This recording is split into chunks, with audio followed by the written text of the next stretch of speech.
Ryan Leaf, and Falcons Pro Bowl defensive lineman Grady Jarrett. We are in hour 2, and they haven't pulled us off the air as we sub for the role players in here. So thank you for staying with us. Still got time, Jane. There's still time.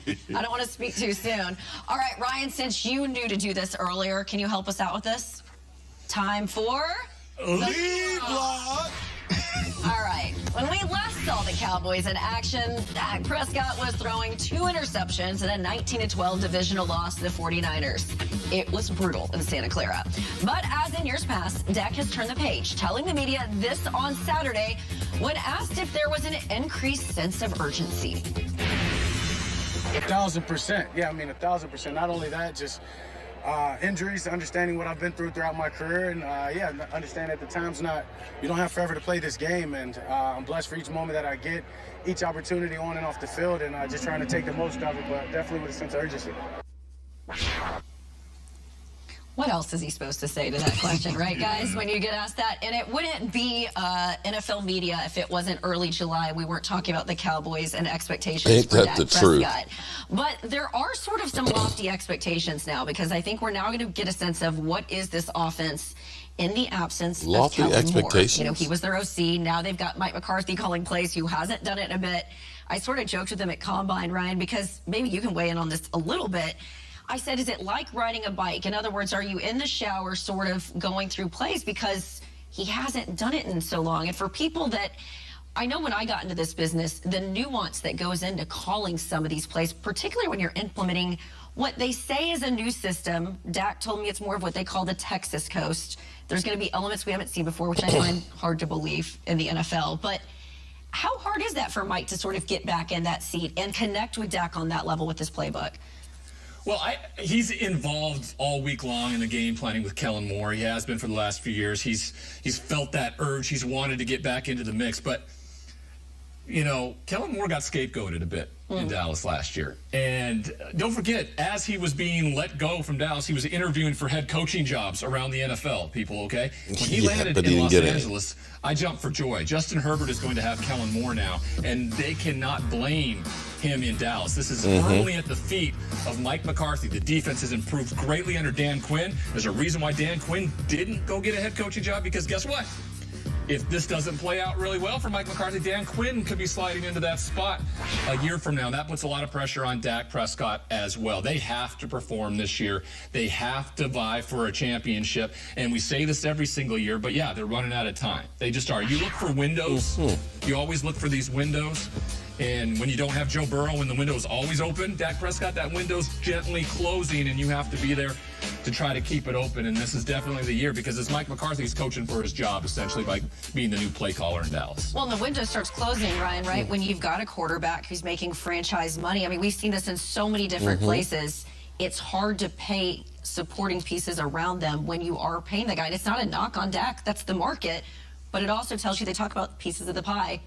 You sort of run out of some of the pieces of the pie. When you're looking at this, Cam, and the Cowboys, who do you think that this thing sort of weighs heavier on? Is it Dak this year, or is it Mike? Jane, every year we talk about the Cowboys. I know. It's the same thing. It's the Cowboys' year. This year they're going to do it. This year they're going to get past that step. And I think at some point it doesn't need to be the offensive coordinator. It doesn't need to be the head coach. It's got to be the quarterback. You know, I like Dak. I think that he's a really good player, but at some point you got to look at, how do you play when it counts the most? This team has been a top 4 offense the last 2 seasons in the regular season, scoring nearly 30 points in the regular season. The playoffs, though, have been a different story, and let's take a look at just the drastic difference on the screen of what this team has looked like. And I still remember how the last 2 seasons have ended for the Cowboys, scoring 17 points and 12 points and losses to the 49ers in back-to-back seasons. I know that's a very good defense, but if I have a quarterback who is my franchise guy, who I'm paying all this money, he's got to show up in the playoffs. And we saw that graphic a bit ago about the records in the divisional round of the playoffs. You've had it with Tony Romo, and now with Dak Prescott. This Cowboys team has not made the Super Bowl since 1995. I was 2. Grady, I think you were too as well. It's been a long time since this happened. And so, yes, if there's not a sense of urgency now, then I don't know when there will be. Jane, you made a great point. We're talking about Dak and a potential extension. He's a guy who takes up a lot of the salary cap. With the quarterback position, with the quarterback pay, comes the quarterback pressure. And so, absolutely, and to me, it's on Dak number one more than anyone else. You know, it's interesting, Grady, and I love that you're here to sort of weigh in on this. You know, Mike talked about the fact that this Cowboys offense was top 5. He doesn't necessarily want a top 5 offense. He wants middle of the pack. That's fine with him, and he thinks that you can get it done with the defense. Here's the problem with that, I think. Isn't that a bad look for Dak if you're paying him that sort of money and you're looking at teams like the 49ers who are able to get you to deep into the playoffs with a guy like Brock? I mean, they inserted how many different guys for the 49ers last year? And so, it's not so much that it's necessarily, but the pressure turns up for Dak. But if you've got a good defense, can the Cowboys be successful if Dak... I'm going to stop it right there. What's up, good people? Mark Holmes here with my buddy Cowboy Joe Boo, as well as Joe Bear in the house. And as always, I want to say thank you all for watching, commenting, subscribing, and being part of the Joe Boo Sports Report. Without you guys, as well as you ladies, you know that this literally does not work. So let's get open for business here, and let's wake up the football gods. You know, here's the thing that's kind of funny, because I have to just kind of say, Jane Slater, I'm going to call bullshit on you on this one. Because if you look at the San Francisco 49ers going out and getting Christian McCaffrey, who at the moment is the most dynamic running back in football, and having guys like Deebo Samuels, and having your tight end, what is their tight end? Can't think of his name right now. Good Lord, I'm getting old and dementia. The weapons that they had, Brock Purdy could be basically a bus driver. Cowboys didn't have anywhere near those kinds of weapons. And the thing, there's a misnomer here, because everybody's going, oh, well, Dak Prescott just sucked against the 49ers. Understand that the 49ers were averaging 17 points a game on defense. They were the number 2 defense in football. The Cowboys played on a short week, a second road playoff game. Now, I'm not making an excuse, but once you lost Tony Pollard, you had one weapon. And to turn around and say it's only the quarterback, that if we had changed the quarterback for Daniel Jones, we would have beat him. Because that's not going to happen. And I find it funny that, you know, now that she's bringing back up, of course, there's the pieces of the pie and paying Dak Prescott. Dak Prescott isn't even a top 10 paid quarterback anymore. We just saw the Eagles pay Hurts a record-breaking $51 million, and then Lamar Jackson broke that. You've got Aaron frickin' Rodgers getting his. So, you know, it's always the slow season, and it's time to bash Dak. So I'm just, it's kind of crazy that we turn around and we always put it that the window's closing. I kind of confused on the window closing as I see quarterbacks like Aaron Rodgers that are 39 years old, and I see this influx of young talent in the Dallas Cowboys being one of the younger teams in football.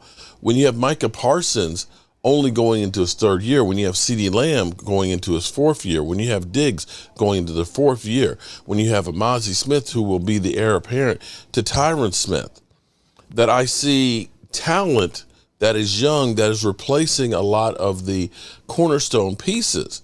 So where is it that we are all of a sudden, this is it, that if this season doesn't work out, then, you know, it's time to blow it all up? That Mike McCarthy, who quite frankly was actually good in 2020, that we ended up not winning the division, because if we had won the division, we wouldn't have Micah Parsons.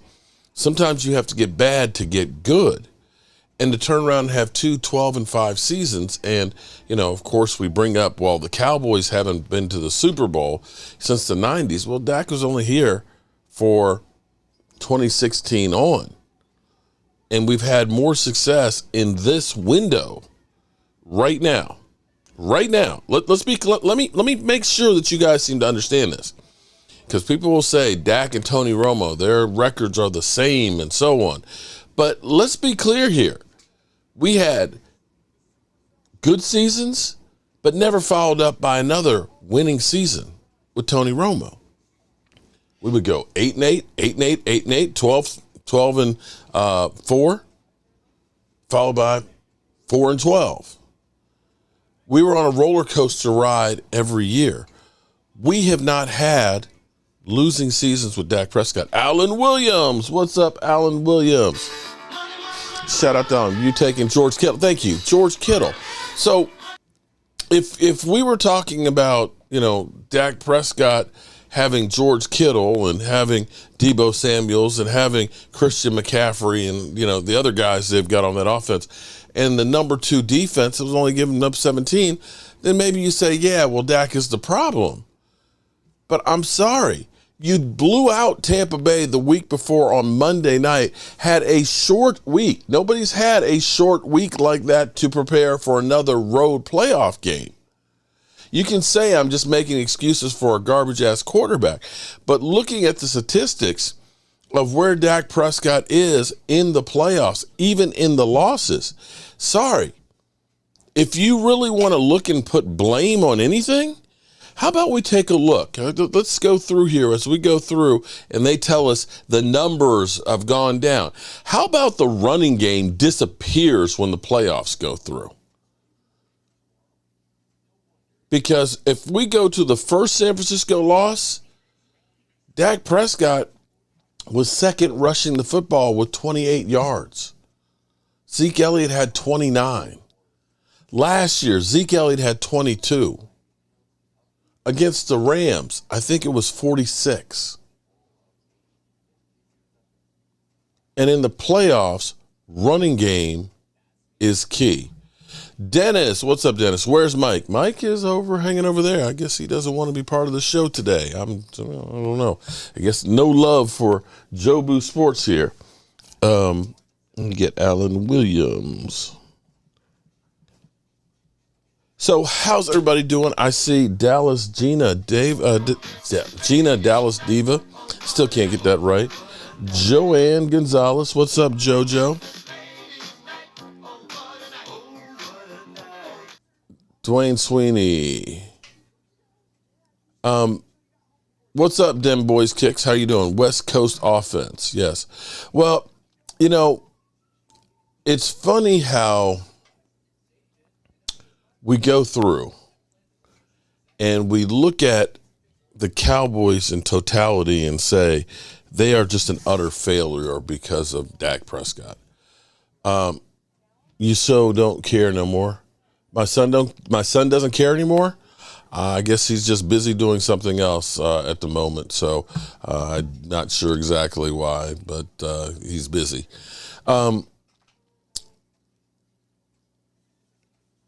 The thing that's almost comical to me is some of the people that are coming through and trying to trash my quarterback. Teams like the Atlanta Falcons. It's like, are you serious? The team that gave up the biggest lead ever in the Super Bowl, that you guys are going to try and trash us? Washington fans, Giant fans. I'm kind of like, sorry. You guys aren't any better than what the Cowboys are doing either. David Morrison, what's up? You got your football? I'm glad you got your football. We've had a bunch of those going out. We'll have probably more of them going out next week as well. Terrell Owens says Darren Woodson should be in the Hall of Fame over John Lynch. I kind of look at that and say, John Lynch belongs in there. And I would say that Darren Woodson definitely belongs in there as well. The problem for Darren Woodson is this. I think this is in general for a lot of Cowboy players because there's so many that when you look at like this year, and I'm hoping there's my man Game Time Brian, we're planning on being able to go to the Hall of Fame. And by the way, David Wiley wants to go Game Time. I have not heard back from Daniel yet. It's an embarrassment of riches. And you could probably literally every year put a Dallas Cowboy player in the Pro Football Hall of Fame. And that's where they look and say, well, you've already got the triplets in there. You've already got Larry Allen, and you've already got Charles Haley. That's 5 that you have right now. And looking at that, they're kind of probably holding off a little bit before they put him in there. But he should be in there. And you go back to Chuck Howley, who who's been waiting forever. And of course, DeMarcus Ware, he's got to go in and stuff. So it's kind of hard that you can't say, well, let's put 3 Cowboys in there this year. It would be kind of crazy. Has anyone ever told you that your intro sounds like an 80 PBS opening? No, actually it hasn't, but okay. It was actually sent to me by a fan, and I've always enjoyed it. So, it's PBS's. Well, maybe I'm just old school and enjoy PBS. Game Time, Game Bomber, he put that Call of Duty down, and he can play better. Shout out to Puerto Rico Films. I miss Puerto Rico. We had a ball down there when we were there a few years ago. Well, I'm riding with Dak Prescott, baby. Well, here's the thing. You got no choice but to ride with Dak. We don't have, unless you're a Cooper Rush fan, but it's Dak. It's just Dak. That's all you got. And the thing is I'm still mystified how anybody out there can look and say, well, the San Francisco 49ers and their offensive weapons, and then look at the Cowboys and say, you had an old back, you lost your number 1 back, who is a part-time running back, you had 1 good receiver, you had 1 guy on a bad leg, and you had a guy who should be your 4th or 5th receiver as your number 2. And it's Dak's fault. And you can call me whatever you want. You care about Dak Prescott. If Dak Prescott leaves, you won't be a Cowboy fan. That you're whatever. You can call me whatever you want, and you can be blinded. When it comes to Dak Prescott, that's fine. That's your opinion, and this channel is my channel, in my opinion. And my opinion is it's not solely the quarterback. Cowboys success is with Dak. And that's what I'm trying to say. We never had 12-5 back-to-back seasons with Tony Romo. And I have a real question here because I saw an article earlier today that said that Dak Prescott and Tony Romo are the same guys. As far as, at least when we look at the playoffs, we look at their records, they're both 2-4 in the playoffs. Here's an interesting question. This is a real question here. Now, and I'm going to probably get some people pissed off.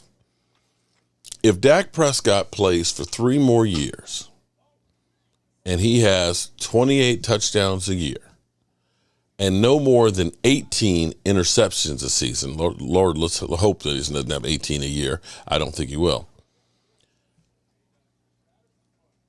And has 3,300 yards a season, he will own every record the Dallas Cowboys have as far as a quarterback. And if he wins a couple more playoff games, will we look at him and say he was better than Tony Romo? I'm asking for a friend. This is a real question here. I'm asking for a friend. And apparently I'm just talking to myself. Here they come. Angelica Barron. What's up, Angelica?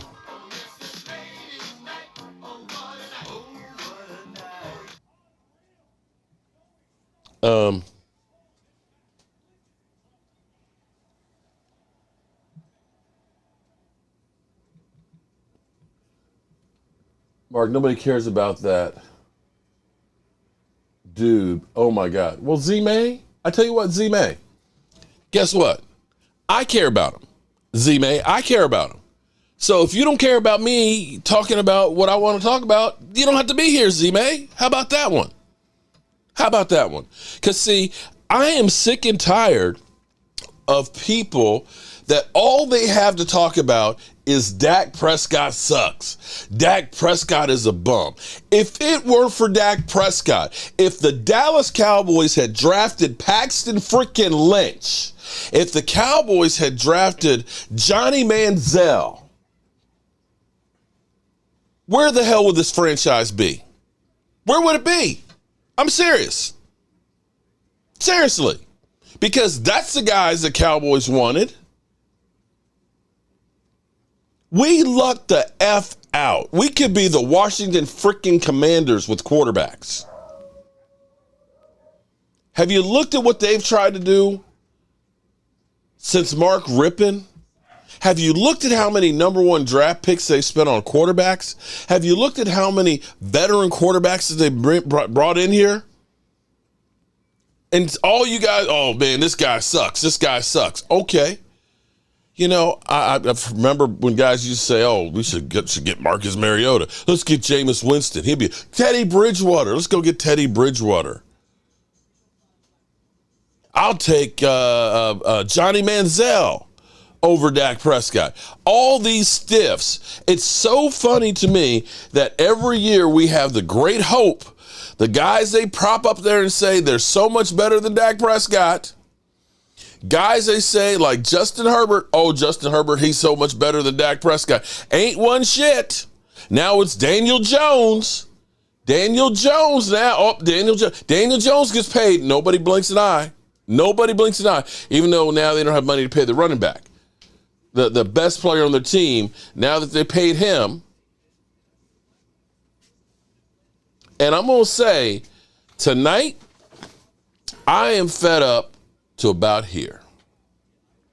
I'm about fed up about here with you Eagle fans. And I don't care if you want to get blocked. Tonight's the night you're going to get it. Because, you know what, I'm feeling putting foot in that. We ain't got nothing else going on. So if you want to piss me off and be banned, and I'm going to tell you right now, I'm not going to do the Philadelphia with you, where Philadelphia gets blocked. Where Philadelphia gets blocked and says, man, I don't know why I got blocked, man. Can you please? Okay. I'm not going to do that one. If you piss me off tonight, you will never, ever be back on here. And I don't care if you know, Stan goes out here and he makes a video. I don't care.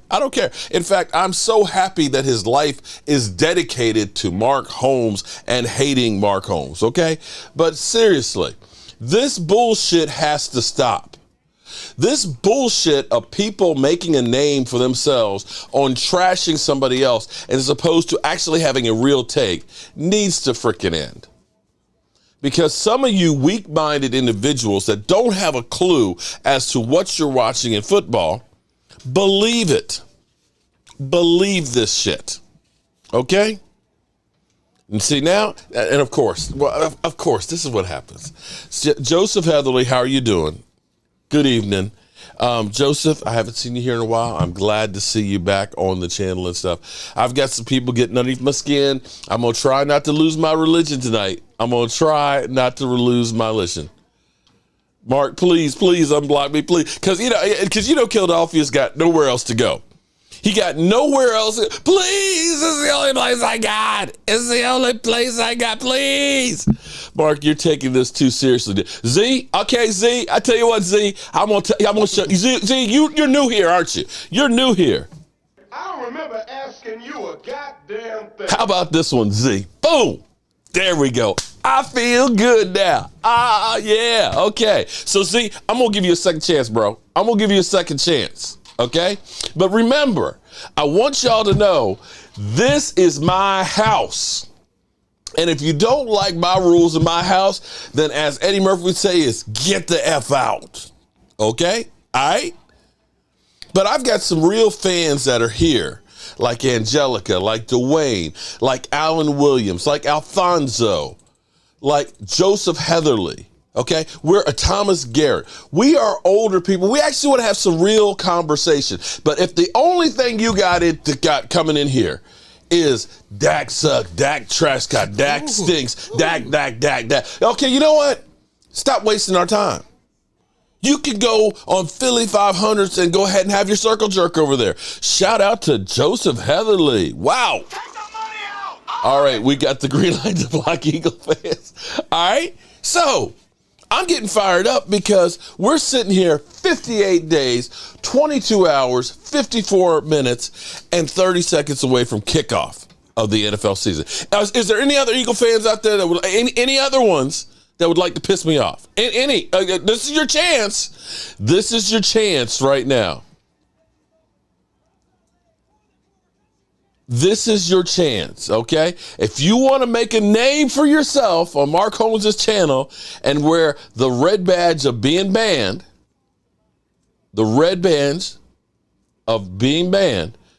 we got it for you. Amanda Brown, how are we doing? But seriously, this stuff out here with the Dallas Cowboys, it's kind of like everybody realizes, man, there ain't nothing going on. There ain't nothing going on. Oh, wait, hold up. Wait. I can't believe. It's alive. It's alive. Sound nice, check one. My mic sound nice, check two. My mic sound nice, check three. Are you ready? What's up, Mike? You know, I was working in Waynesboro when I was putting up the retaining wall, and it was kind of steamy under the house. I got all dirty, I got sweaty, and I started to stink. And I went up to Tracy, and I was like, hey, baby. She's like, oh, you go take a shower. She's like, well, the shower wasn't working yet. And that's when I realized I was smelling so bad that nobody wanted to work around me. And I was like, damn, am I stinking again? Because it's like you didn't want to come over and join the chat. What's up? I was just like, I missed you being actually on here. Got Rashid over here. He's asleep, you know, having dreams of the Giants being a good team and all this, that, and the other. And actually, they were a decent team. They were actually a good team last year. They were a good team, and they still lost to the Cowboys twice. Yeah, but they lost to the Eagles in the playoffs. And you know, I mean, losing to the Cowboys means nothing if you make the playoffs. I'm going to see if this trick works again, because this woke him up yesterday. Because Boss Cowboy said that Dak Prescott is like Warren Moon. And the funny thing is they propped up this narrative, because basically the whole slander on Dak Prescott is he can't win in the divisional round.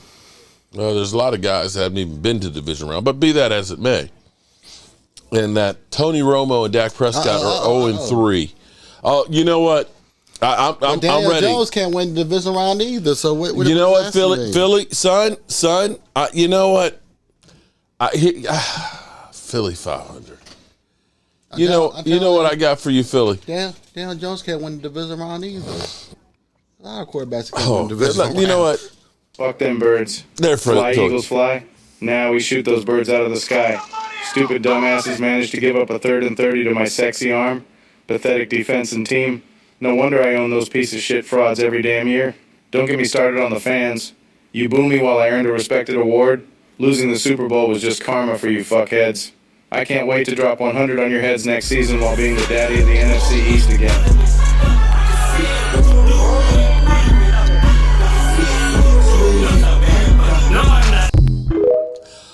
Shout out to Philly 500. There you go. Just a reminder of what Dak Prescott does to you and your team. But I appreciate it, son. You can't block Philly 500? Oh, I can block him. No, I wouldn't want to, because he's good for comic relief. He's good at comic relief. Joseph, no problem. Joseph, you're a busy man. Call me at any time tomorrow. I'll be working on a kitchen tomorrow and stuff, so I can talk at any time.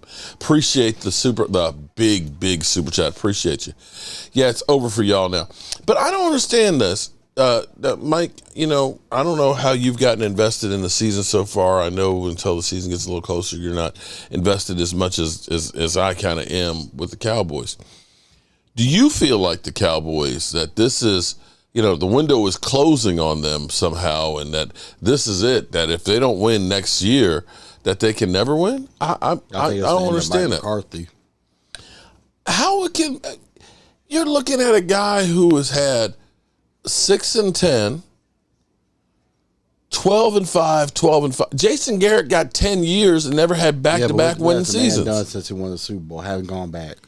There's a lot of guys that haven't gone back, including Aaron freaking Rodgers, and he's one of the highest-paid players in the NFL. At least Aaron Rodgers won one. So you're on the you're on the bandwagon of getting rid of Mike McCarthy? If we don't make it to the championship round, yes. So you don't look at anything that happened last year and say that maybe Amari Cooper not being there, or Cedric Wilson, or Tony Pollard getting injured, or Zeke Elliott, being old and constantly getting injuries now, or the offensive line shuffling around. Coaching. I don't know how you can coach Noah Brown. If Noah Brown might not make the Texans, offensive line, and he was a starter. The offensive line shuffling around was coaching. It was not having players that were there. Tyron Smith goes out before game 1. You had to shuffle because of injuries. Once Terrence Steele went down, I mean, you had to play whoever you had, and you didn't have anybody. I would actually look more to. This is where you can call me crazy, and most people do. Do we have any Eagles in here? Fans acting up? Do we have any Eagle fans? But see, look, Dak isn't the only one that has problems in the playoffs. If you can't run the ball for more than 50 yards in the playoffs, you're probably not going to win. You're probably not going to win. And that's what's happened to the Cowboys in the playoffs. Dak can't even get to. How about, John? How about the Cowboys can't seem to get to one? I don't know how you guys can be stuck on thinking Dak can get us to the NFC Championship round. It's pathetic. Danny Dimes showed more heart and gave everything to win. Then why did he play like shit against Emmanuel? Why did he play? Are you new here? Are you new here? So you're telling me that Daniel Jones gave more than Dak Prescott? Are you serious, Emmanuel? What do you? Are you saying the same guy who has never had a victory over Dak Prescott and the Dallas Cowboys, that you're saying you'll take Daniel Jones? The same guy same guy who started last year with 50 turnovers in his career and 50 TDs? That guy? Seriously? He choked against the See, I see that you are one of those ones that are drinking the narrative Kool-Aid that's out there. Because it's amazing all the Dak-isms that only are used on Dak Prescott. Because for years, Philly 500, I see you're up here instigating. See, Philly, I know how you are. See, you keep trying to text message me all these links and call me out and all your videos and stuff. And I just kind of ignore them. So now you're trying to tease me with money. Yeah, let me throw some money at him, and maybe he'll acknowledge them. Your money. Yeah, we'll take your money. We'll take your money. So Philly 500. Oh no, wrong one. Take the money out, all of it. Take all of it. Take all of it out.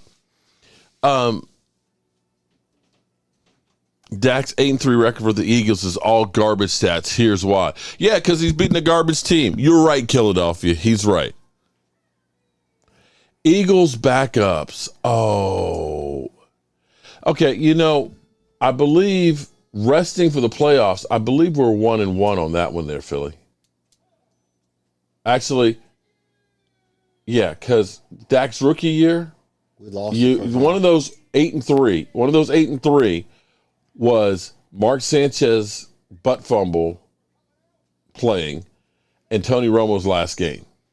See, this is where you Eagle fans, much like Philly 500, who believe and Carson Wentz can say he beat Dak Prescott. But Carson Wentz is one of the right. But Jalen Hurts can't say the same. Jalen Hurts, I believe, has played against Dak twice, hasn't he? They played more than twice. No, I think it's twice. He played more than twice against Dak Prescott. No, because he's been in the league long enough. He played twice. I think it's 2 games. He's 0-2 against Dak.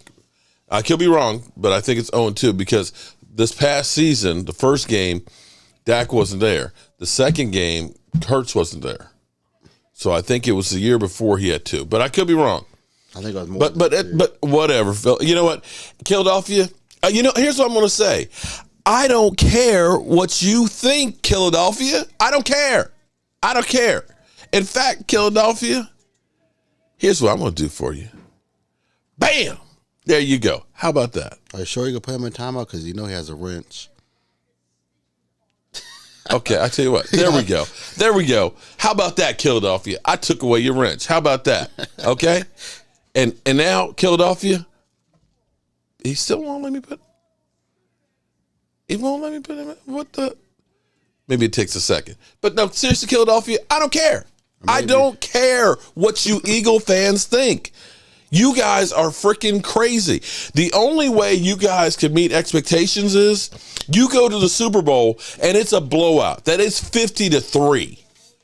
Because I'm sitting here hearing that Bradbury and Big Play Slay are the best cornerback duo in the NFL. You guys literally are smoking crack, and everybody out there is kissing your ass. I don't know why. I don't know why. But you can't meet these expectations. For real, the Dallas Cowboys overachieved last year. Call me crazy, but I'm sorry. This time last year, I was sitting here like, man, this is going to be a long season. This is going to be, I'm like, we're going into the season with one guy, one receiver who's caught a touchdown pass. We got guys who have never played in an NFL game as wide receiver. We got a rookie now that's going to be starting at left tackle. A rookie starting at left tackle because one of our best offensive linemen got hurt in training camp. We're bringing in linebackers, Anthony Barr, who are literally just coming off ACLs. Our number 2 wide receiver, they were selling us on he might be ready to start training camp. Wasn't even ready. And I'm sitting here looking like it's going to be rough. And somehow that team, excuses. 12 gauge? You know what 12 gauge? Bam! You just got shot, okay? You just got shot, 12 gauge, all right? Bam. There you go. Oh, sorry, Kevin. I ended up taking your message off. Wait a minute. Oh no, Kevin Chase. Actually, I was right. Okay, all right. Any other haters out here? Any other ones? Any other trolls that want to mess with me? All right, I'm serious. I'm trigger happy tonight. I am trigger happy. Lola, Miss Hot Sauce, what's up? The team still was 12-5. Still, with Dak Prescott, the guy you say is garbage, still put 40 points on your ass. And I didn't realize that Jalen Hurts played on defense. Your great defense, your great secondary, literally had one good receiver that they had to stop, and they couldn't stop him.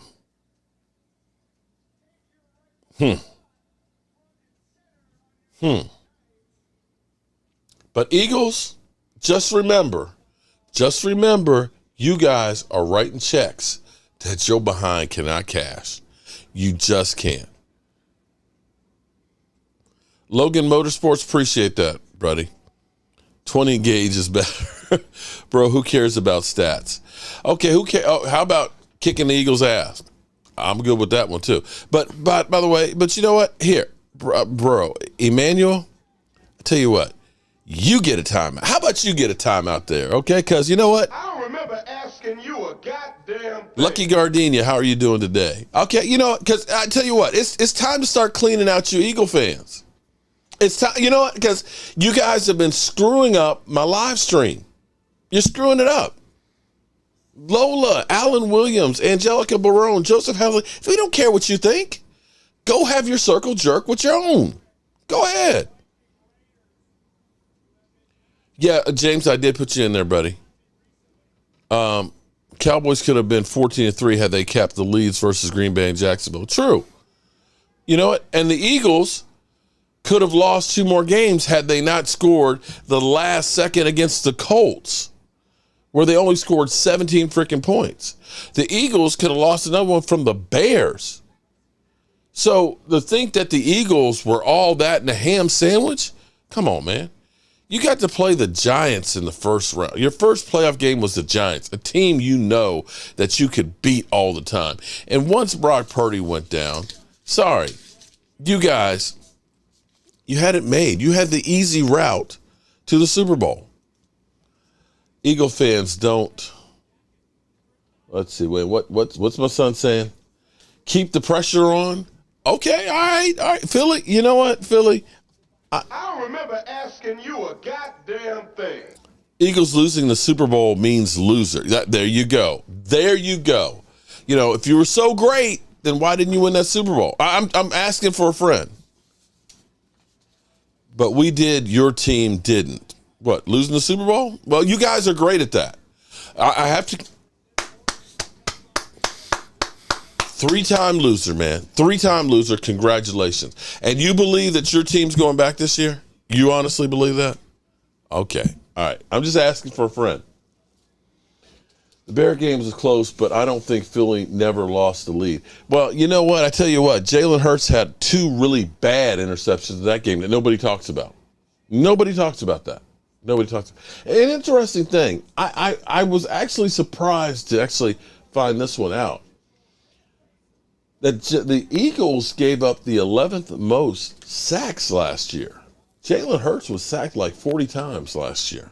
Do y'all realize that? Now, I know that, you guys aren't worried about Jalen Hurts much, but, with that offensive line, giving up 40 sacks.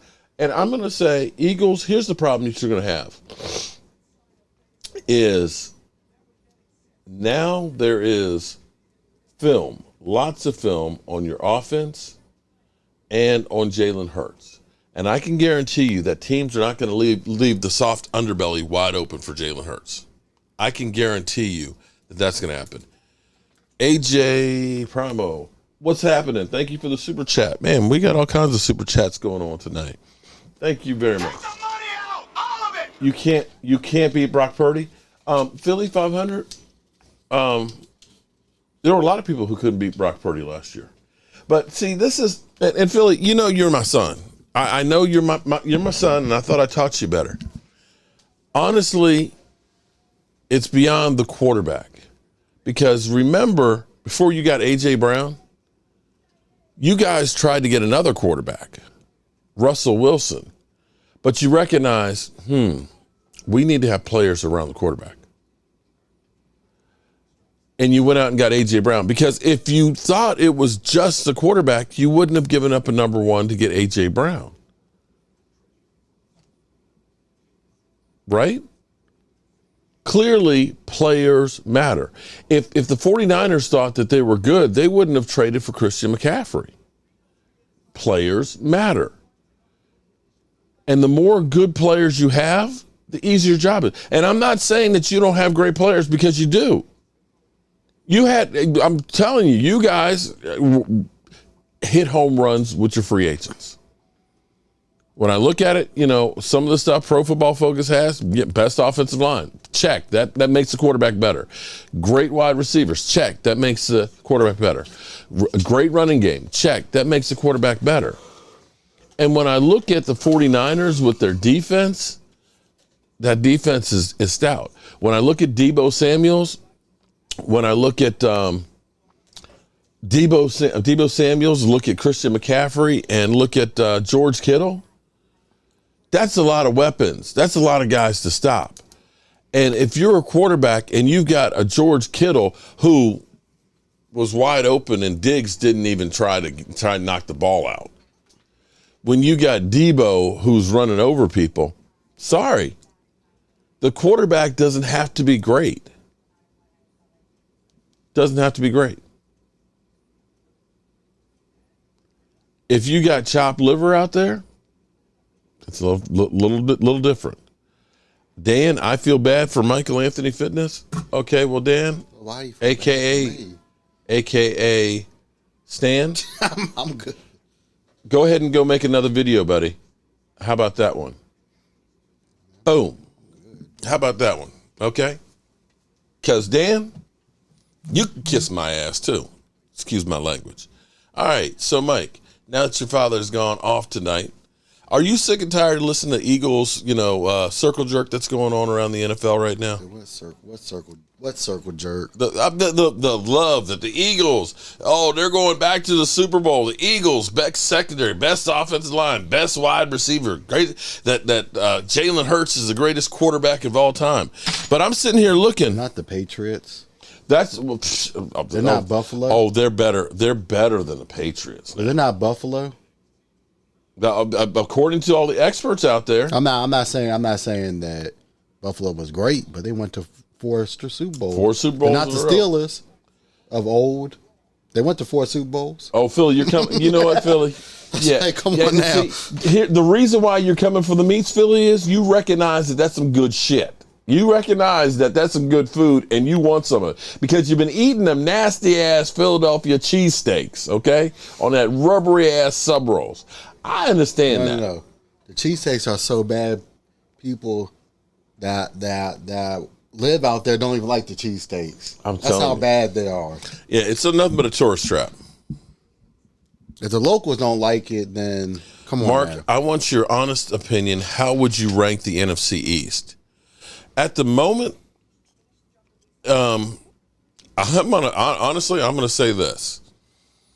People are looking at the Eagles and they're saying the Eagles are far and away better than the Cowboys.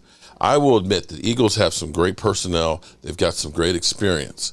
But the thing I find funny is things that happen with the Cowboys don't apply to others. People are sitting there going around and saying, oh, well, Cowboys lost Kellen Moore. And I will say Kellen Moore, okay. Kellen Moore, all right. But Kellen Moore is part of that product of the Detroit Lions. That whole, and I don't know why the Cowboys are always going to the Lions for Rod Marinelli. Linehan. Yeah. Jared Harvey. Shout out to Jared Harvey. And you're bringing guys from a losing organization. And I look at Kellen Moore and I say, Kellen Moore has no experience. Because what happened, here's the thing that's crazy to me. In prime time, game time, I hope you're still here, buddy. Casey Stewart, how are you doing? Welcome. See, and that's the other thing. I'm trying to chase you crazy-ass Eagles trolls out of here because you chase away all the lovely women. They don't want to hear your mess. That's why y'all always sitting at home alone because you don't know how to talk to ladies and respect them. The thing about Kellen Moore is he's like Jason Garrett.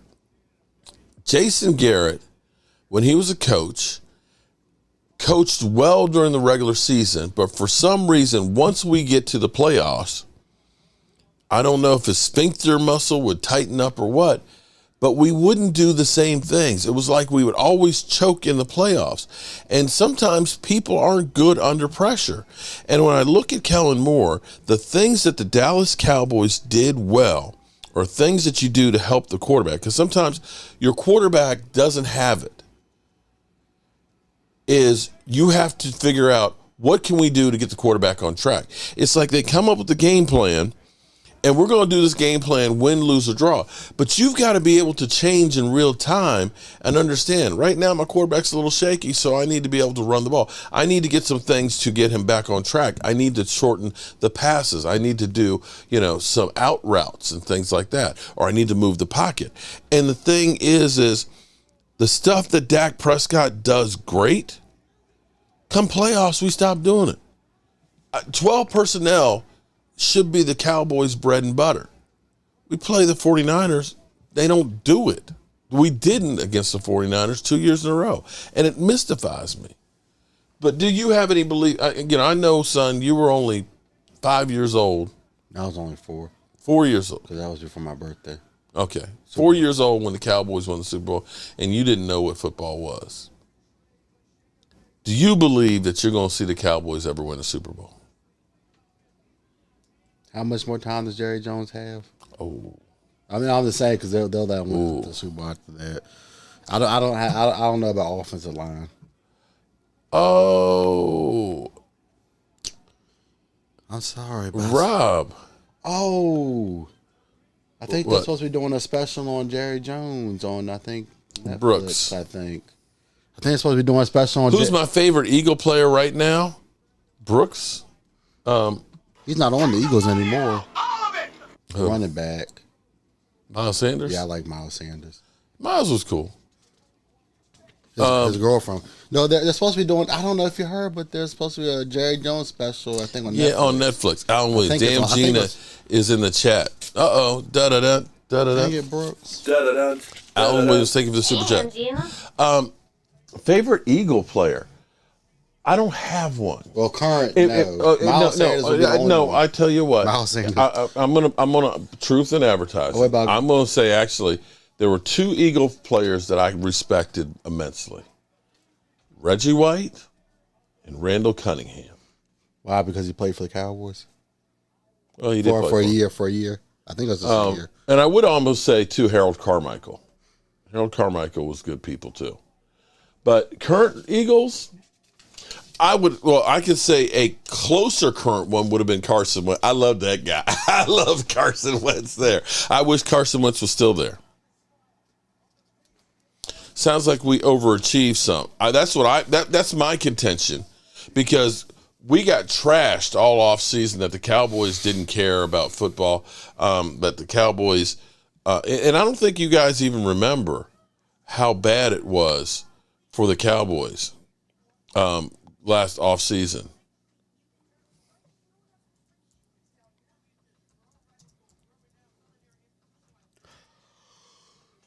Let me see if I can find this clip again, because this was.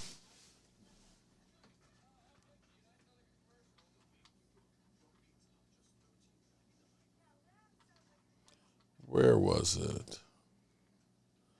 I'm trying to find it because I don't think you guys even remember how bad it was last offseason. Because it was nothing but doom and gloom. I mean, seriously. We literally said, it's over. And then Dak Prescott breaks his thumb. You looked at that, and I was just like, God, it's going to be a terrible season. Let me see if I can find it. Let's see if this was it. I can't think of a headline. Okay, I want you to listen to this. The worst Dallas Cowboys offseason of the century, Mac? Name me one. Yeah, I was thinking about this yesterday, Kevin, and I can't think of a headline. Think about this. I can't think of. We're almost at 4 months in, right? We're almost at April, and I went back to January 1. I want you to listen to this and then turn around and say the Cowboys failed. Think about how negative it's all been. Yeah. And I, God bless the Cowboys. I know you guys are the flagship. They let you guys say whatever you want to say. Mm-hmm. For my 3 years there, there's only one time, Sean, that they said, yeah, don't ask that question. Everything else, it's been fair game. Yeah. Mm-hmm. Not everybody does that. We saw with the Washington Commanders. Yes. Their flagship station saying, oh, thank God we can talk about the Commanders now.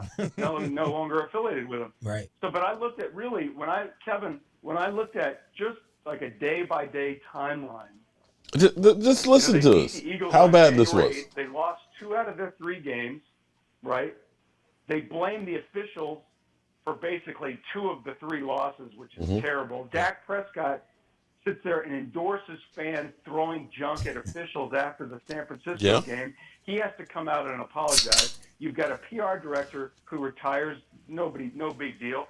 2 weeks later, there's this horrible story about him being accused of voyeurism, which he denied. Mm-hmm. But the Cowboys have to throw a $2.5 million check at 4 cheerleaders. Damn. Dak Prescott has another surgery. The Cowboys trade a wide receiver that they used the number 1 pick on back in 2018 in exchange for a 5th because the coaching staff doesn't like him, right? Then they give all this money to a guy who tore his ACL on January 2nd. Michael Gallup's not going to be ready for camp, right? Tank Lawrence is their best pass rusher. He comes back, that's a highlight. Jerry Jones gets named in a, Springer-like lawsuit. Right. Randy Gregory, whom the Cowboys stuck by despite the fact that he had done nothing for them for years, gives them the middle finger, right, on a flip. Then they've got to cut Lyle Collins because the coaching staff didn't like him. But they kept their punter.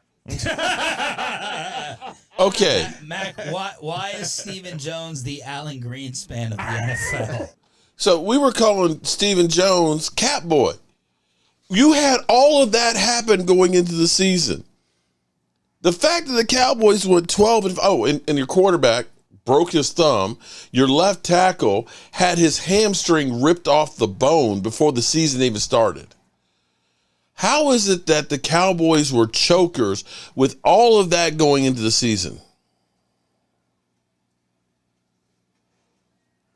How was that they were chokers with all of that? Everybody basically killed the Cowboys and said they don't care about winning. They don't care about winning. They go 12-5. They beat Tom Brady in the playoffs, which is just forgotten. They ended up losing one of their two weapons against the 49ers, a team that only gives up 17 points a game on a short week on the road, back-to-back playoff games. And it's just a quarterback. Come on, man. Come on. At least say, okay, Dak was not Joe Montana.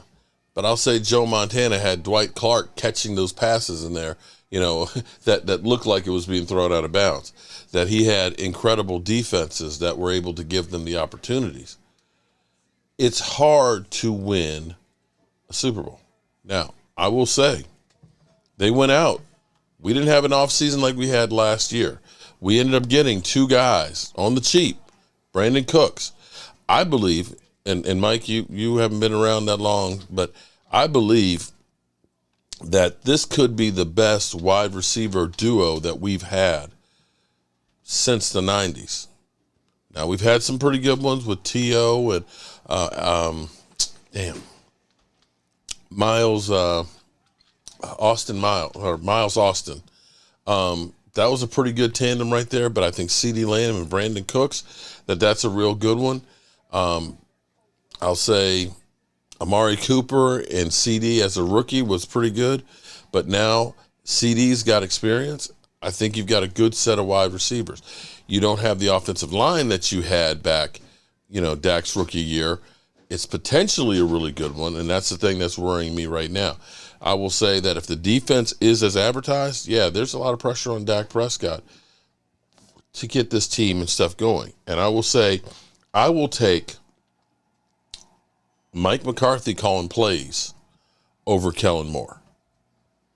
Because Mike McCarthy has been there and won and has experience with winning, more so than Kellen Moore.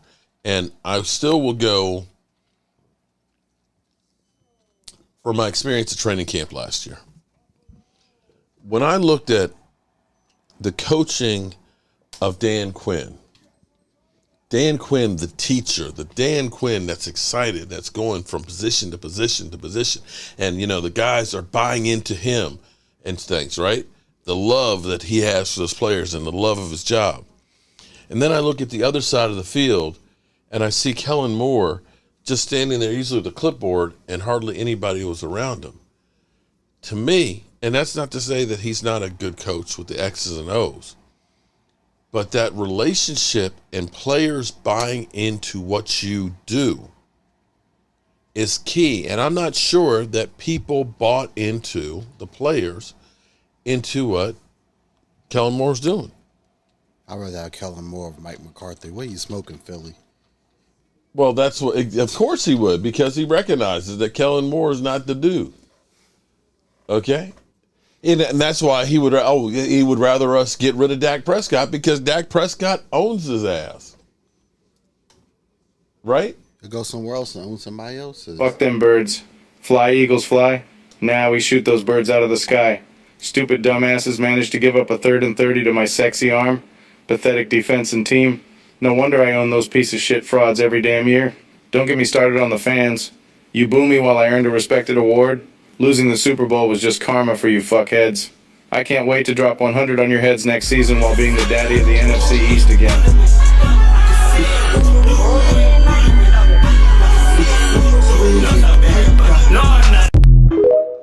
Big Wade, I would agree with you on that. Shout out to you on the Super Chat. Thank you very much. I haven't seen you in a while and appreciate it.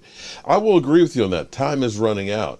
And I actually, and here's the thing that I will say. Time already ran out for Zeke. Well, Zeke definitely is, but running backs, as we see, none of them are getting paid. Barkley, the clock is going to run out. He started taking that 12. He's not getting that contract. That 12 and a half. Jacobs not getting one. Tony Pollard's not getting one. They're going to be playing on and they hold out till the season goes.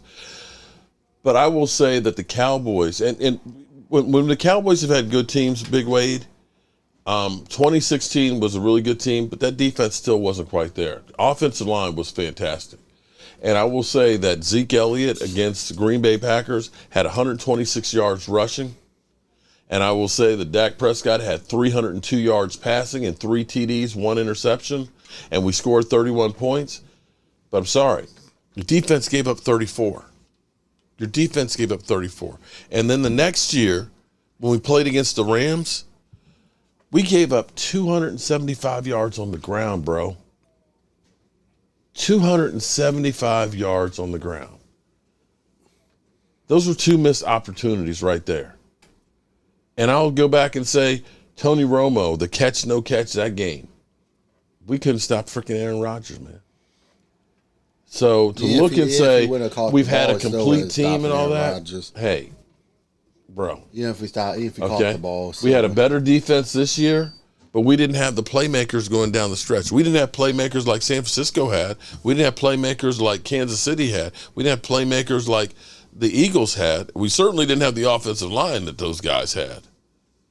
So, come on, man. Come on.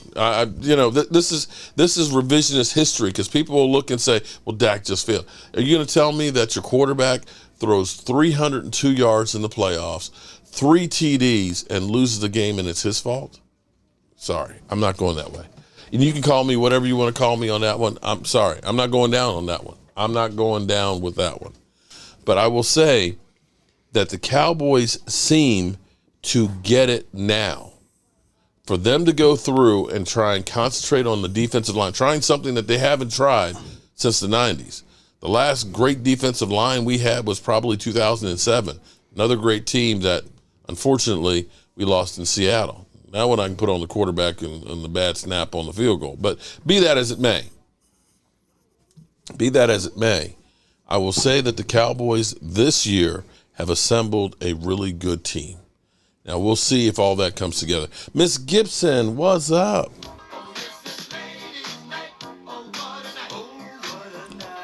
Z-Main, again, I'm going to go back to it. San Francisco, loaded team. Great team. Team that averages giving up 17 points. Led the league in taking the football away interceptions-wise. 20 times. 20 times. San Francisco did what they pretty much did to everybody, to us, on a short week. And we had one weapon. One weapon. Bottom line. And no running game. The law. What? The law. Law Nation. What's up, Law, man? I'm up in here. Verified check. There you go. Verified. Man, he has a check. How you get a verified check on YouTube? Yeah, you got to ask him that question. Law, how you get that verified check on YouTube there? I have no idea. That's cool looking, and it's highlighted too. It just jumps. See, that's when you know you. Oh no, you know why? Because he's over 100,000 subscribers. Oh, no wonder. He's got the YouTube plaque. Oh, that's why. He is what we aspire to. He is officially the reason why ESPN is firing people left and right. Hey, but you almost got because 60. People would rather listen to him than them lame ass shows on ESPN. Almost have 60. Well, okay, yeah. You're about 40 away. I'm a long ways but from 60 nothing sounds but better. this. 60 sounds better than 50. Well, true. That's true. That's true. And I'm thankful for it. But the thing is, how many of them are Eagle trolls? 10,000 of them are probably Eagle trolls up in here. Fine. Good Lord. But shout out to Law Nation, man. I know he's getting ready to go out to training camp and stuff. He's paying for that. He is a YouTube content creator. Lisa, what's up, Lisa? How are you doing? Uh-oh. Wait, hold up. Okay, so we're going to have to go into overtime. Hang on for 1 second here. He wants to join. The law wants to join. We're talking about royalty here. Hold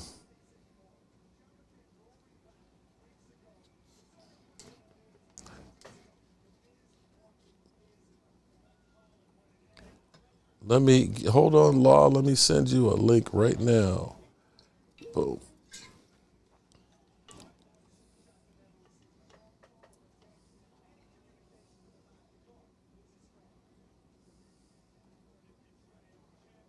What the heck?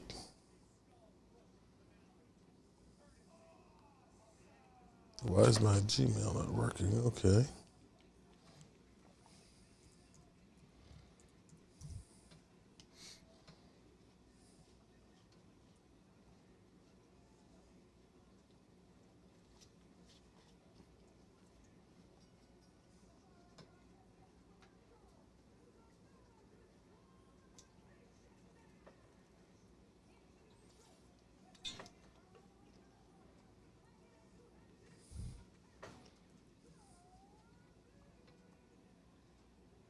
So 1 second here, Law. I'm almost here.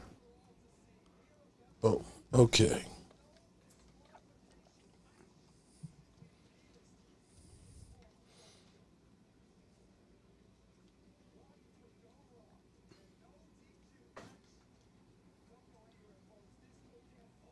All right, this is weird. My Gmail's not working.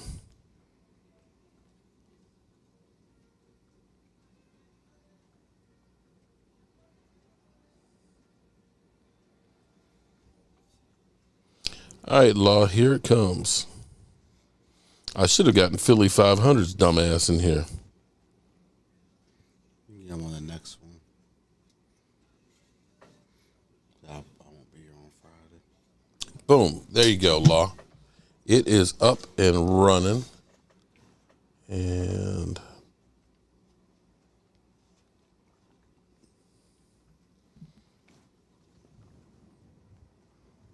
all right. Good night, Mark. Take it easy, Chris. Yeah, it's going down tonight. Oh, yeah, it is definitely going down.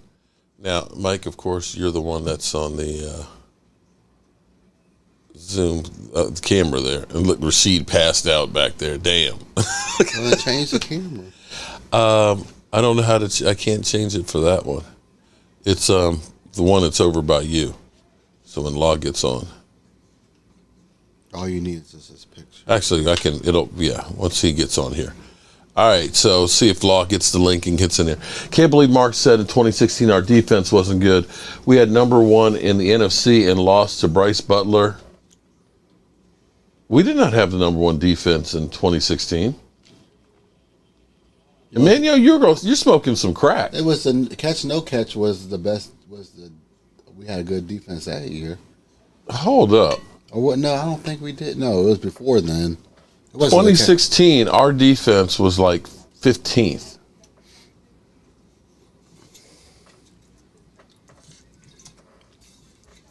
No matter what we did, we left too much time on the clock for Aaron Rodgers. We weren't winning that game. Even if it was a catch, we weren't winning that game. They should have given it to our running back. Our Cowboys ranking. They should have given it to Murray. They just give it to Murray and run out the clock. Oh, no, you're right. Scoring defense was 5th. Yardage was 14th. 19th at taking the football away.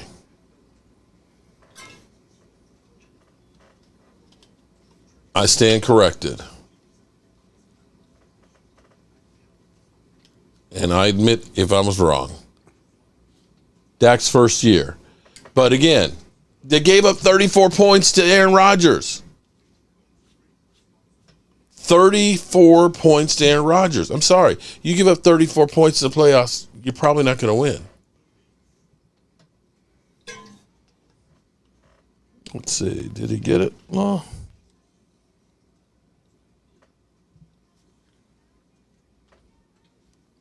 There we go. Now, my house run DMC, the 34 points. I mean, okay, you gave up 34 against Aaron Rodgers, and not only that miracle, and I will say that had to be the craziest play we've ever seen that Aaron Rodgers passed. That should have been a hold on their offensive line. They didn't. Yeah, and they're right. There was also they said he was unsportsmanlike conduct. It would have been first down on like the 29-yard line. And instead they said unsportsmanlike conduct for having 12 men in the huddle, which never happened. Oh, here we go. Boom. All right, man. Whoa. I am feeling good tonight. Oh, my goodness. Unmute your mic, man. Unmute your mic on that one. There you testing go. 1, 2, and 3. There we go. We got Law Nation in the house. Yeah. What's up, Law? Man, much, man. You know, I'm not going. I don't think I'm going to be able to make a training camp this year. You know what sucks? Yeah, you know what sucks about training camp, the way they've done it, and I hate to say this, it's because they've kind of wussified training camp. You remember when it used to be 2-a-day practices and they'd practice all week? It's basically 3 practices a week now. Yeah, I saw that. I was like, wait a minute, it's a day and then you're off a day. I said, I don't know about that, but I already booked everything. So I mean, but seriously, I mean, I went out there last year. Remember, it was Monday was the first padded practice. Right. Tuesday was the first practice I was there, which was a great practice. They went after it. And then we got teased because they said it was going to be a scrimmage. And like, oh, we got a scrimmage. And it was the walkthrough scrimmage an hour early. Man. And then Thursday was like a special team practice. And Friday they were leaving town. I was like, damn, I've been here for a week and got one good practice in. So that's where it gets to be kind of hard to go on the West Coast. But I'm going to ask you, because, you're nothing but the best. And congratulations on the 100,000 subscribers and stuff. Man, I appreciate it, bro. I really do. I say that the reason why ESPN is shedding people is because of you, man. You and Vosh and everything else, because nobody wants to listen to those guys anymore. Man, but they don't want to listen, though. Last year, did we overachieve? See, I really believe that with everything that happened last offseason, and I looked at the team, especially after Dak broke his thumb, I'm like, this season is over. I'm just like, we ain't got Amari Cooper. Dak broke his thumb. Tyron Smith is out. We got Anthony Barr coming in the middle of training camp with on one leg. Michael Gallup's not going to be ready. It's like, this is going to be a bad season. But somehow we go 12-5, and it turned it around where we should have been Super Bowl contenders. I don't know that we really had a Super Bowl contending team. I mean, we wasn't even built for that. We wasn't even trying to get to that way because they betted against Dak Prescott once again. They took weapons away. When they took Cedric Wilson and Amari Cooper away and replaced him with, say it with me, y'all, James Washington. Man, come on. James Washington, who ended up having one play out on the field. One play out on the field, and when the ball hit him between the 8 and the 3, he was like, "Oh, my foot!" and he dropped the ball. That's all we know. And then we had Clifford Franklin. I'm sorry, Noah Brown. Noah Brown, man, my goodness, man. And I'm not raining on Noah Brown because he had by far his best season ever. Yeah. But when you try to take a guy that was the 5th and the 6th option and elevate him to being the 2nd option, right? Man, come on, Look, people rag on me all day because half of our fan bases that watch our channel is the actual Eagles fans. They love dropping Eagles droppings. Hey, you see that plaque behind me? Yeah. If the Eagles fan leave me now, they'll take it back. Ask me and say, "Give me the plaque back." You know what I mean? There's so many Eagles fans. You know what I mean? Oh my God! I mean, I got literally every day. Philly 500 is doing a video of Mark Holmes and the Cowboys, and I'm just like, come on, man. But you know what? What? You know how far East is from West? How far is it? It's Opposite forever, ends, right? Yeah, opposite end. That's how far Noah Brown is from AJ Brown. But see, here's my thing. Yeah. I'm sitting here looking at no disrespect to you Eagles. Actually, I do mean disrespect. But they did everything they could to support Jalen Hurts, and they knew if he didn't succeed, we got some number 1 picks we can replace his ass with. We don't do that with Dak Prescott. They always talk about, well, Dak Prescott needs people. It's like, yeah, everybody needs people. Everybody needs people. And we go, oh, well, you couldn't beat Brock Purdy. It wasn't Brock Purdy. It was, look at the weapons they got. Christian McCaffrey there, Debo Samuels, George Kittle, number 2 defense. All he had to do was not screw it up. Yeah. We didn't have that. Now, granted, I look at it and say, I think we got a team that there are not many holes. The offensive line, worries me. I would say that this is the best team we've had in a while, on paper at least, potentially. I mean, only reservations we have now is O-line kicker, right? Everything else on the defensive side, I'm pretty much cool with. I'm cool with our defensive interior. Mm-hmm. I'm cool with our linebacker core, believe it or not. And I'm cool with our secondary. And the reason why I say our linebacker, because you play football, you know how it is, Mark. When you have the ability to keep your up front, create that pressure, that big God. trash can full of dirt. Remember, you was team trash can full Okay, of dirt. Law. I was gonna say, every year I'm screaming about, let's go get Calais Campbell. Let's get the big guy. It's like, I argued with Vosh and stuff. It's like, why don't they believe in one technique? They don't. They look and say, well, defensive end, they can play tackle, because we had Tyrone Crawford. He's a tweener, and it's like he's not really quick enough to be a defensive end. He's not really big enough to be a tackle. And then they look at it and say, well, a tackle, he's kind of like a one technique, so we can just take a tackle. And it's like, that's not how it works. But to me, if Mozzie Smith is anything, right, with Hankins, I'm excited about that we got a half ton of fun up front.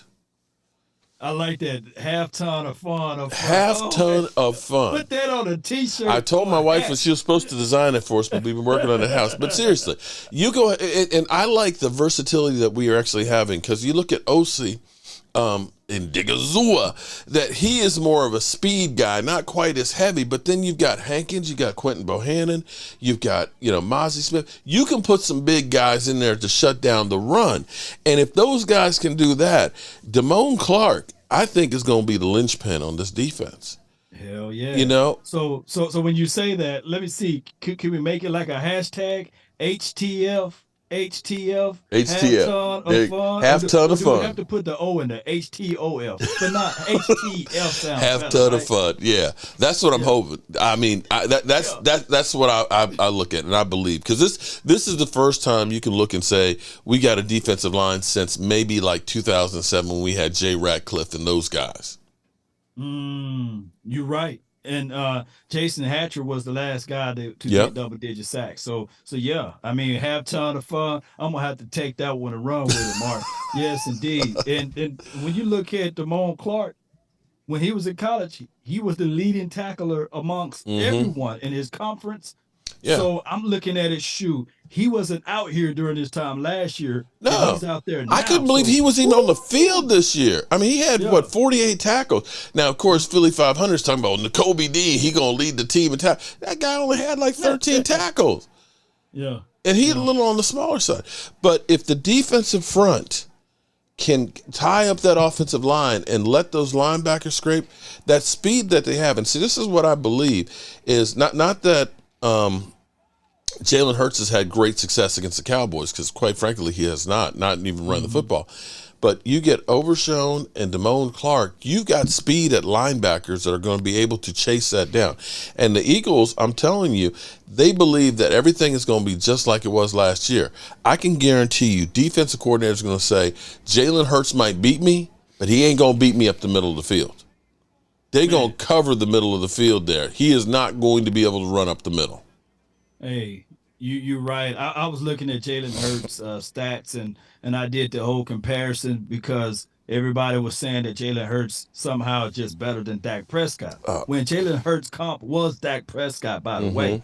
Granted, Jalen Hurts supposed to be better than Dak Prescott, especially being drafted in the second round. I digress. But when we look at those stats and we pull up the first 3 years, Dak Prescott is leading Jalen Hurts in every major passing stats and what have you. And when you look at Jalen Hurts and Dak Prescott first 2 seasons, you know how bad Dak Prescott was, because we lost so much weapons in 2017. What if I told you Dak Prescott still have a better passing completion percentage, passing quarterback rating, also touchdown to interception ratio? So Dak Prescott still trumping Jalen Hurts if you just compile the first 2 seasons as Jalen Hurts as a starter. Now, here's my thing is with this. Yeah. Did you know that Jalen Hurts right now got more rushing attempts than Dak Prescott ever in his career? 7 seasons. You see what I'm saying? And Jalen Hurts only been playing for 3 years. Wow. So how much longer you think Jalen Hurts can continue to run that ball? Can you help me out with that? You can't. But see, I look at it this way, that teams are going to say, okay, we're not going to let you beat us with your legs. We're going to keep you in the pocket and make you have to beat us with your arms. Mm. And that's what they did to RG3, and we found out that RG3 could not pass in the pocket. Now, are you one of those ones that believe that Kellen Moore getting rid of him is going to hurt us, like the talking heads say? No way. I think that we were top 10 in rushing by accident. The Cowboys didn't have a scheme or a plan to even run the ball. Now we got Mike Solari. We got all of these guys that's going to be brought in with Dan Quinn on the defensive side, of course. But I'm talking about with my guy, Big Mike McCarthy on the offensive side, Schottenheimer, as well as the new running back coach. I think that we can still be one of the top 10 teams in rushing. But now we have scheme and philosophy and principles to beat those cover 3, cover 4 defenses and quarter defenses. We had no plan on beating that in the last season. I'm not sure if he'll make the team or not, but I actually think Ronald Jones could actually be a sleeper as far as running the football. Ronald Jones hasn't exactly had the best of teams, and he's averaged 4.3 yards a carry. And if you end up getting him in there in the right spots and stuff in there, and that rotation between Deuce Vaughn and Tony Pollard, I still worry about Tony Pollard if he's going to be 100% when he starts the season. And I don't know that I want to see him with 20 or more carries in a game and stuff, or 20 or more touches, because I don't know that he can hold up. But I think that we are going to be more dynamic with the football and getting the guys the ball in the space, which I think can make all the difference in the world.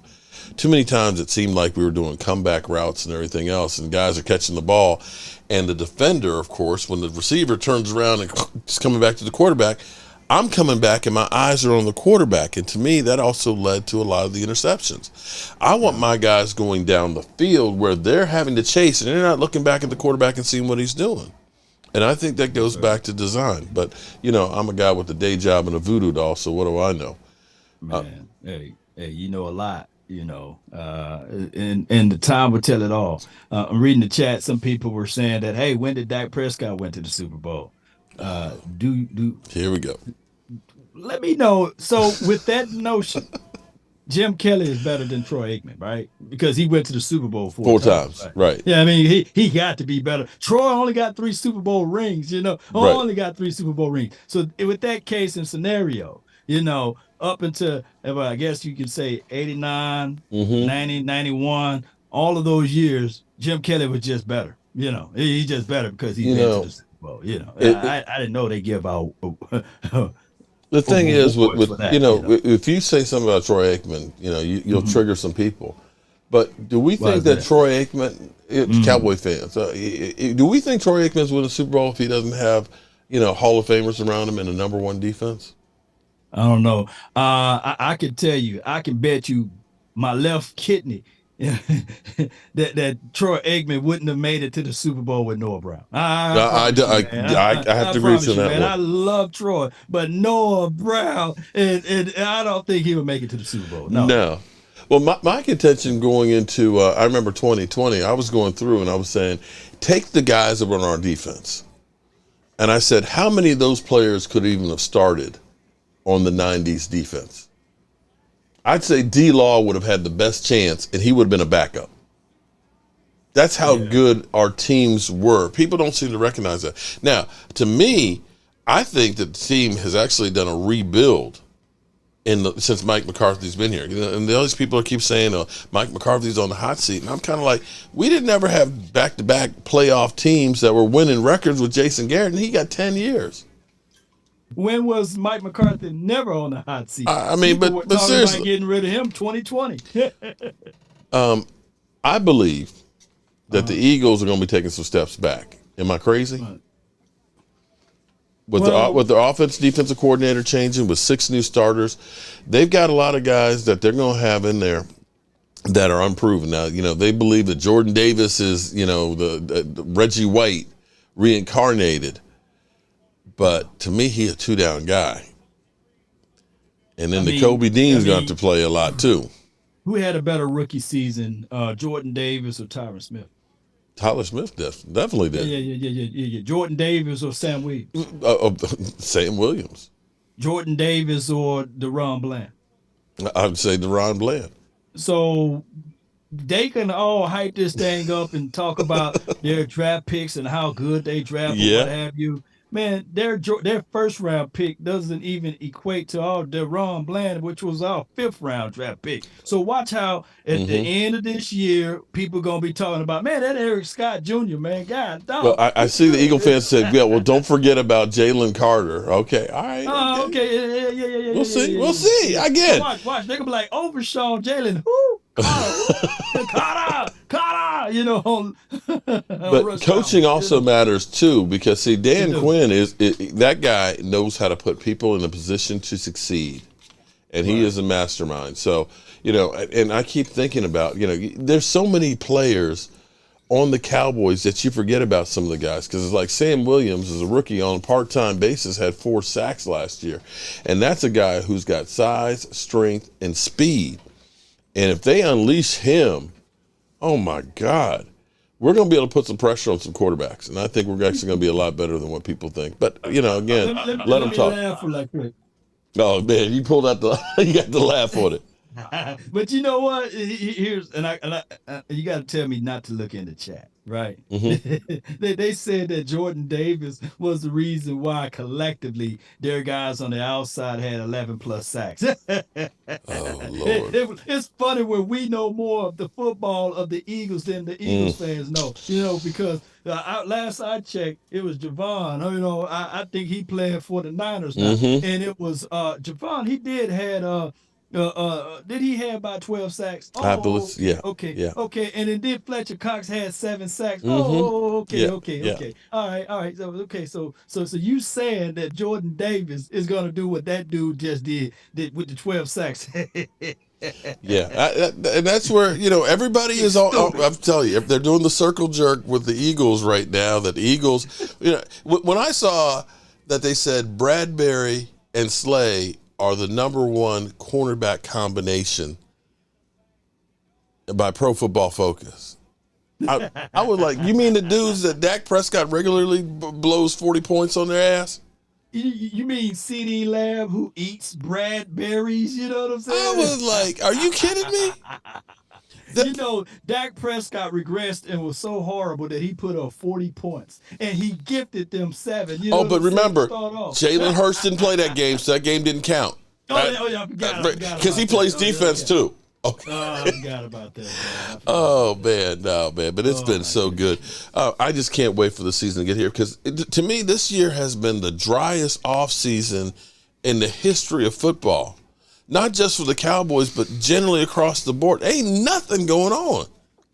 I'm just knocking on wood, man, because, you know, normally during the off season, we're holding our breath. All type of, you know, breaking nose, you know what I mean? I'm happy that there's nothing with the Cowboys, but there ain't nothing going on anywhere.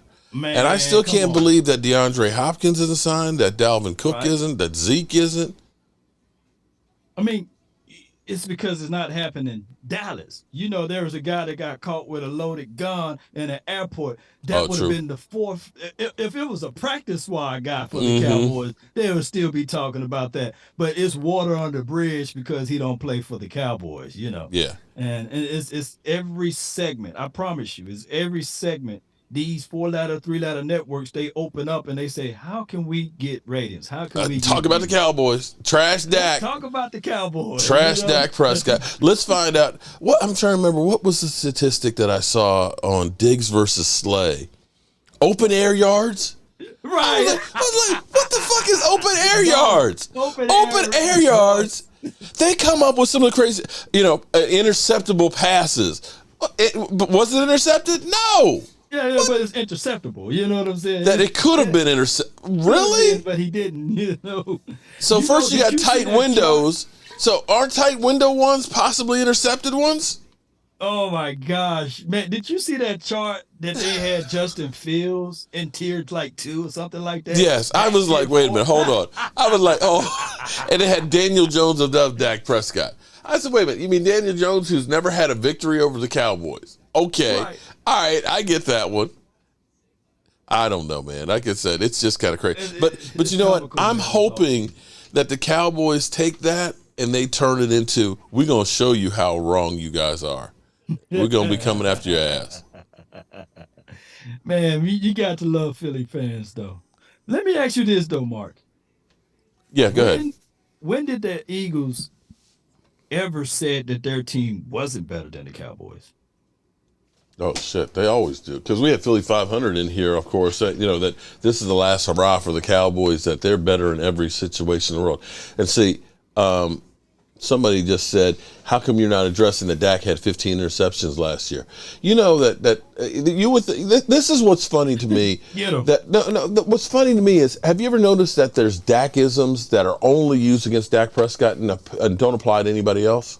Right. When Dak got paid, you can't pay a quarterback because you can't put players on the field. Hurts gets paid. You didn't hear anything like that. Lamar Jackson get paid. You don't hear anything about that, right? That only applies when Dak Prescott got paid, right? Remember when it was Dinkin and Duncan? You got something going. You got something. Remember when it was Dinkin and Duncan? Dak Prescott, he's just Dinkin and Duncan down the field. Have you heard that applied to any other quarterback? Oh, you know what? I haven't heard of that. Okay. How about garbage time? Oh, well, Dak Prescott's, but he's got all those yards and stuff, but, he got him in garbage time. Garbage time stats, Right, garbage time. And I sit there and look and say, wasn't Matthew Stafford's majority of his whole career being the Lions quarterback always behind? Wouldn't you look at his yardage and say that's garbage time because they were always losing? Yeah. Right? And the greatest part of that of all time was, and I know at first I thought it was like a white versus black thing. But it realized that it wasn't. You know what I'm saying? It's against this the Cowboy dude thing. that was down there in Texans, you know what I'm saying? Mm-hmm. What's his name? That was getting the massages. What was his name? Deshaun Watson, of course. Deshaun Watson. I want people to look up 2020 stats for Deshaun Watson. You know what I'm saying? Weren't they 4-12? Unbelievable. I mean, that was 2-12, but he had unbelievable stats, right? Mm-hmm. And nobody said garbage. And nobody mentioned garbage time stats. Mm-mm. Nobody brought up the fact that this dude was behind, and they had brought up all of those good numbers and accolades. Mm-hmm. And it's crazy to me. And he's still considered a tier above Dak Prescott. After the season that he had last year, where he didn't do anything. Now, I know he ended up having, not having training camp and all that stuff, but still, you looked at those numbers; those were pretty bad. Pedestrian. Yeah. Let me tell you this though: do you think sitting out all year was bad of breaking your thumb? Because he get grace and mercy, but he didn't break his thumb. All he had was a few massages and asked for a happy ending. That's true. Right? That's true. I mean, come on. He should have been able to get back on the horse and do those same numbers that he was generating in 2020, right? But somehow. That's what I said. The normal rules don't apply when it comes to Dak Prescott. Now, here's what's crazy. And this is a question I have for people because I saw somewhere they were talking about Dak Prescott and Tony Romo's careers are parallel as far as playoffs go. But I'll actually say Dak Prescott's playoff numbers are a lot better than people think. If you actually go through the playoff losses that we have, I think I've got them over on my desk there. But you look at this where Dak is like 2 TDs and like 3/4 of an interception on average on those games. The thing that's crazy is in those losses, we weren't able to run the football. We're looking at like 50 yards of actually running the football. You had Zeke Elliott against the Rams, 47 yards. Against the 49ers, I think it was 33 and 22. And in the playoffs, if you can't run the football and you become one-dimensional, it's hard to win in football. And that's not to say that Dak hasn't had some bad passes, because he has, but you have to have everything go right in the playoffs to make it to that Super Bowl. And I don't look at it, we've had times where the defense is good and the offense is good, or, one or the other, but we haven't really been able to put the whole thing together like we've had before. And I still look and say, we went to Tampa Bay and kicked their teeth in. Oh, well, Tampa Bay was garbage. But it was on a Monday night. He was 45 years of age. But hold on. We played on when did anybody have to play on Monday Night Football in the playoffs and then turn around and go on the road on a short week to play right? Yeah. Nobody looks at that. Nobody says that. And you only lose by 6 points. And on top of that, it looked like the game plan was was not even thought of because there were no concepts. There were like 2nd and 2, go up empty, and you're on your own inside the 20, and you say, okay, make it happen. The play after Tony Pollard snapped his leg in half. So, Right. yeah, it was just terrible how the Cowboys didn't really come up with a game plan. And that goes back to Kellen Moore. Yeah. You know, and that's, to me, Kellen Moore is like Jason Garrett. It seems like when we get to playoffs, the sphincter muscle tightens up and we don't do the things that we normally do. We don't bootleg. We don't do 12 personnel. You know, I'm a big 12 personnel guy and I'm a defensive line guy. If I get those two things, I am happy because more times than not, when you have those things, you're winning the games. Let me say this, Mark. Go ahead. A lot of people say it's been 27 years. 27 years. Dak wasn't there all those years. What if I told you that out of the 27 years, only 6 years we had a real head coach? 3 years with Bill Parcells. Yep. You can't really count the first year because 5-11, 5-11, 5-11. Everybody know it was a rebuild year his first year. And pretty much 3 years with Mike McCarthy without him even having the full influences of West Coast principles. Don't you know 6 out of 27 is only 22%. 22% I can agree with that. I hadn't thought is of it the that way. overall number of when we had a real head coach in the building. Everybody else, Dave Campo, ancillary guy, you know, he's not really a head coach. Wade Phillips, he's really not a head coach. Jason and Garrett, they lived off of the team that Bill Parcells put. The cupboard was not bare when they took over for Bill Parcells. He had gotten DeMarcus Ware and Jason Witten and all these guys and stuff and built an offensive So they benefited from having that. And Wade Phillips has never done anything with as a head coach. Great defensive mind, but nothing as a head coach. Man, nothing. Yeah. But those are excuses. But the expectations were still every year Super Bowl or bust. Yeah. And I want to believe me. People think that I'm just a Dak Prescott fan. This, that, and I want the Cowboys to win the Super Bowl. I want to be there and finally just break down and pass the hell out and stuff and cry. Open up this bottle of rum that I got here in 2019 in Puerto Rico and stuff. I want them to win the Super Bowl so bad.